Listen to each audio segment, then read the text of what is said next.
दुनिया का सबसे अमीर आदमी है फिलहाल में इलॉन मस्क, जो कि डोनाल्ड ट्रंप का सबसे खास व्यक्ति भी है। बिजनेसमैन है एक बहुत बड़ा। भारत में उसके स्वामित्व वाली इंटरनेट प्रोवाइडर कंपनी स्टारलिंक की लगभग एंट्री होने वाली है।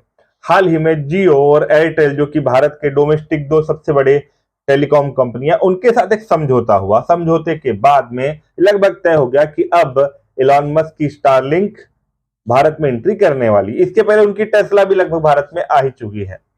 स्टारलिंक एक ऐसी टेलीकॉम कंपनी है जो सैटेलाइट के माध्यम से इंटरनेट प्रोवाइड करती है। अभी भारत में हम लोग जो इंटरनेट एक्सेस करते हैं वो या तो ऑप्टिकल फाइबर के थ्रू या फिर मोबाइल टावरों के थ्रू होता है। इनकी स्पीड भी ज्यादा होती है, मगर इससे नुकसान यह है कि भारत के कई सारे ऐसे क्षेत्र हैं दूर दराज के, रेगिस्तान का क्षेत्र है, लेह लद्दाख का क्षेत्र है, पहाड़ी क्षेत्र है, हिमाचल के जंगल के क्षेत्र है, उत्तराखंड की क्षेत्र है, जहां पर अभी भी इंटरनेट नहीं पहुंच पाता, क्योंकि इनके लिए जो इंफ्रास्ट्रक्चर खड़ा करना पड़ता है, खासतौर पर टावर का और ऑप्टिकल फाइबर का, उसमें खर्चा बहुत आता है। और वहां पे क्योंकि पॉपुलेशन डेंसिटी कम है तो कंपनियों को घाटा होता है।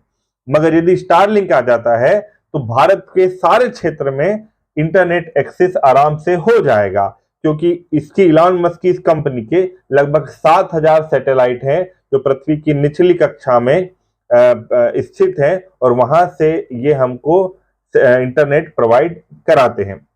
स्टारलिंक यदि भारत में आता है तो इससे फायदा ये होगा कि पूरे क्षेत्र में व्यापक कवरेज मिलेगा, मगर नुकसान ये होगा दोस्तों कि इसके प्लान बहुत महंगे हैं।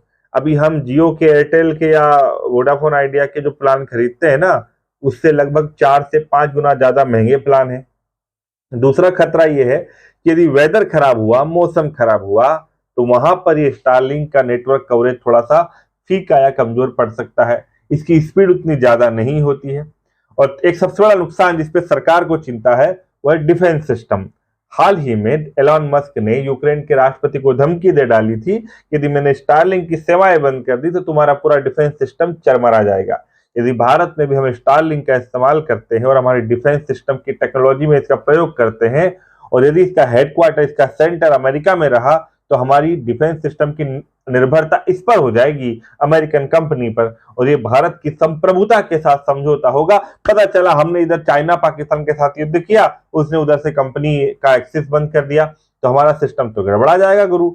इसीलिए सरकार ने तय किया है कि इसको हम कुछ शर्तों के साथ भारत में लेकर के आएंगे, ताकि हमारी संप्रभुता के साथ कोई समझौता ना हो।